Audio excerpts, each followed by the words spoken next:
Hey guys, so it is Jill with Cherry Picked, and I actually learned something new this week, and I want to educate you on the difference between your contacts tab and your emails and automations tab. So I learned this week that just because somebody is back here in your contacts tab does not mean that they are subscribed to your email marketing. It simply means that you collected their contact information and they are now a part of your growing list. But in order to get all of these people into your emails and automations tab, you actually have to add them to a list. This is also important if you're going to be doing and using the emails automations portion, because I learned that in order for an email that is automated to send, a list trigger has to be in place, and I will go through that in this video.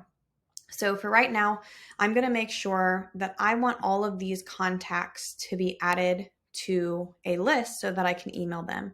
So I'm going to highlight all of these names. I'm going to go over here where it says more, and I'm going to want to add them to a list. I have quite a few lists. I'm going to go ahead and add them to the everyone list. And that way I know that this is just everyone who is engaged with me, and I'm going to save. Once you see the updated green box over here, you are all set to go. So now let's jump over here to the emails and the automations. So I've described before in previous videos the difference between a campaign and an automation is a campaign is a one-off email like a hey, how are you doing? Just checking in, this week's email, etc. Automations are going to be your sequences when someone interacts with you. So for example, I need to increase my limits apparently because of my subscriber limit, which that's fine, we'll do later. But you'll notice I have a 52-week email sequence, so that is my yearly sequence.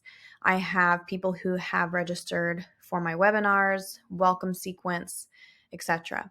So in order for these sequences to work, let's just do the welcome sequence. So if I go to edit the automation flow, you'll notice triggers. So you have to make sure that in your triggers, a contact is tagged with and added to the part of list. You'll see my automation is once they receive the welcome to Cherry Picked email, it'll delay one day and then add them to the 52-week sequence. In order for this sequence to work, again, I have been told through my support that the person and the contact has to be part of a list. So now that I have added all of my contacts to everyone, I'm also going to add a trigger that added to a list, and I'm going to select this list. Again, everyone, because I want to make sure everyone gets the welcome email. One list selected. Okay, now I have 3 triggers, and you'll notice the contact is a part of the list. Everyone, contact is a part of the list. Newbie, and then the contact is tagged with newbie. The number one question I had for support is why, if I tag someone newbie, they wouldn't be added into the automation. And it's because for whatever reason in their settings, the contact has to be added into a list. So hopefully with these 3 triggers, we are going to go ahead and save. Automation saved. And then go back to emails and automation. So hopefully that answers any questions you would have about the difference between the contacts tab and the emails and automations tab. So again, in order to get your contacts from here into your emails and automations, you have to add them to a list. For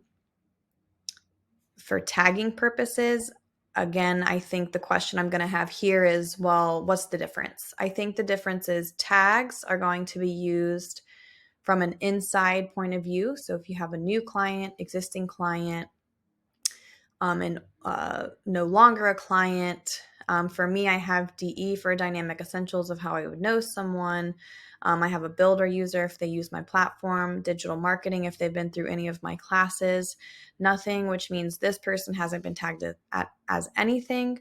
But I think the tags are for inside purposes, and then list are going to be how you nurture someone through your emails and automation. So again, if you have any questions about what I just shared, please do not hesitate to reach out. Jill at cherrypickedwebco.com.